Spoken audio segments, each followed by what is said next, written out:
नमस्ते। कभी सोचा है कि ये जो हम बोलते हैं, ये आवाजें, ये शब्द आखिर बनते कैसे हैं? हर आवाज के पीछे एक बहुत ही सटीक विज्ञान है, एक ऐसा साइंस जिसे हजारों साल पहले ही संस्कृत के जानकारों ने पूरी तरह डिकोड कर लिया था। चलिए आज उसी प्राचीन विज्ञान को समझते हैं। मतलब एक मामूली सी सांस और उससे निकलती हैं इतनी सारी अलग अलग आवाजें। ये एक बहुत ही दिलचस्प पहेली है ना? तो चलिए आज इसी पहेली को सुलझाते हैं और इस खोज की यात्रा पर निकलते हैं। और इस पूरी पहेली को सुलझाने का जो कोड है ना, वो छिपा है एक बहुत पुराने ग्रंथ में जिसका नाम है पाणिनीय शिक्षा। अब ये कोई पुरानी कहानी की किताब नहीं है, बल्कि ये तो हमारी आवाज़ का, हमारे वोकल सिस्टम का एक साइंटिफिक मैनुअल है। तो चलिए इस नक्शे को पढ़ना शुरू करते हैं। तो चलिए हम अपने वोकल इंस्ट्रूमेंट का एक टूर शुरू करते हैं और ये टूर शुरू होगा बिल्कुल वैसे ही जैसे आवाज़ बनती है, यानी अंदर से बाहर की तरफ। तो हमारा पहला स्टॉप है गला। इस जगह को संस्कृत में कहते हैं कंठ। यहीं से हमारे गले के बिल्कुल पिछले हिस्से से बहुत सी फंडामेंटल साउंड्स की शुरुआत होती है।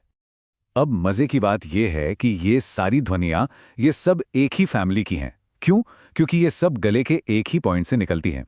अच्छा, एक बार बोलकर ट्राई करते हैं, महसूस कीजिएगा।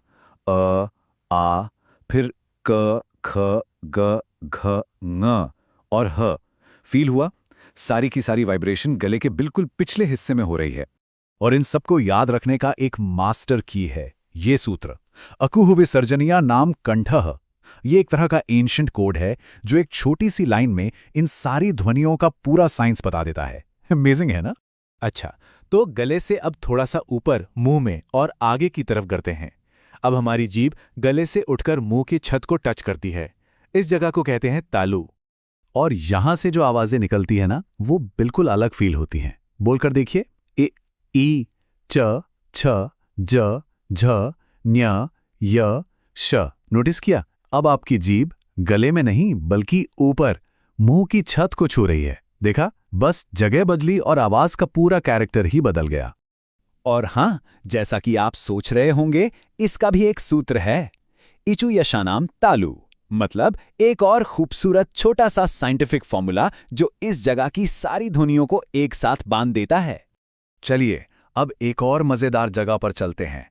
यहां पर आवाज निकालने के लिए जीभ को थोड़ा सा कर्ल करना पड़ता है, मतलब पीछे की ओर मोड़ना पड़ता है। इस जगह का नाम है मूर्धा। ये एक तरह का रेट्रोफ्लेक्स एक्शन है, जीभ का पीछे की तरफ घूमना। और जीभ के इसी खास एक्शन से ये बिल्कुल यूनिक साउंड्स निकलती हैं। चलिए कोशिश करते हैं। रे, ट, ठ, ड, ढ, ण, र और श।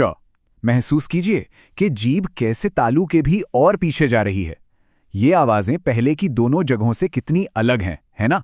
और इसका सूत्र है ऋटुरषाणाम मूर्धा। देखिए, ये सिर्फ ग्रामर नहीं है, ये प्योर फिजिक्स है, प्योर एनाटॉमी। हर साउंड का एक प्रिसाइज लोकेशन और एक्शन। तो गले से तालु, तालु से मूर्धा।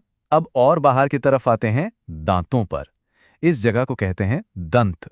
ये पॉइंट ऑफ कांटेक्ट तो हम सब अच्छे से जानते हैं। यहां पर क्या होता है, जीभ की जो टिप है वो सीधे ऊपर वाले दांतों के पीछे टच होती है। बोलकर फील कीजिए, ऋ, त, थ, द, ध, न, ल, स। ये आवाजें दुनिया की बहुत सी भाषाओं में कॉमन है। और अब हम जानते हैं कि ये असल में बनती कैसे हैं। और इस फैमिली का सूत्र है लृतुलसानाम दंताः। अब तक तो आप पैटर्न समझ ही गए होंगे, है ना? हर लोकेशन और उसका अपना एक साइंटिफिक कोड, एक सूत्र। तो चलिए टूर के आखिरी मेन स्टॉप पर चलते हैं, बिल्कुल बाहर, यानी हमारे होंठ।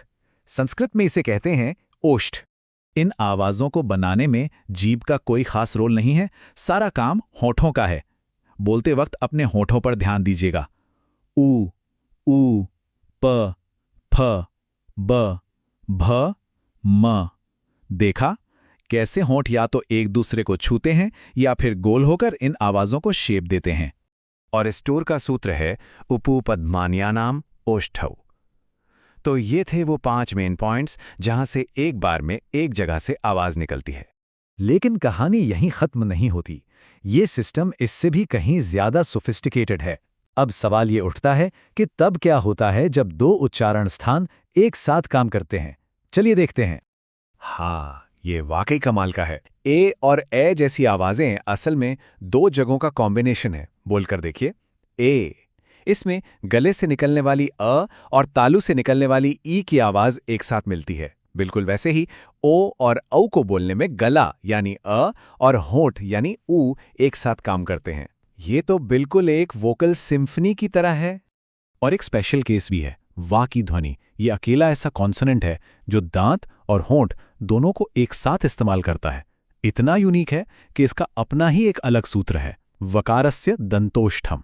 तो एक बार फटाफट से रिकैप करते हैं। हमारी यात्रा शुरू हुई गले यानी कंठ से, फिर हम ऊपर आए तालू, फिर और पीछे गए मूर्धा पर, फिर बाहर आए दांतों पर और आखिर में होंठों तक पहुंचे। और हमने ये भी देखा कि कैसे नाक से और इन जगहों के कॉम्बिनेशन से और भी कॉम्प्लेक्स ध्वनियां बनती हैं। ये सब मिलकर हमारी बोली का एक कंप्लीट और साइंटिफिक मैप बनाते हैं। तो आखिर में टेकअवे क्या है? ये सिर्फ ग्रामर के कुछ नियम नहीं है, ये तो इंसान के बोलने की क्षमता का, ह्यूमन स्पीच का एक पूरा का पूरा साइंटिफिक ब्लूप्रिंट है। मानव शरीर और ध्वनि के विज्ञान की इतनी गहरी समझ जो हजारों साल पहले ही मैप कर ली गई थी। और ये हमें एक बहुत ही मजेदार सवाल पर छोड़ जाता है। अगर हजारों साल पुरानी एक प्रणाली हमारी आवाज को इतनी परफेक्टली मैप कर सकती है, तो सोचिए ऐसा और कितना प्राचीन ज्ञान है जो बस रीडिस्कवर होने का इंतजार कर रहा है।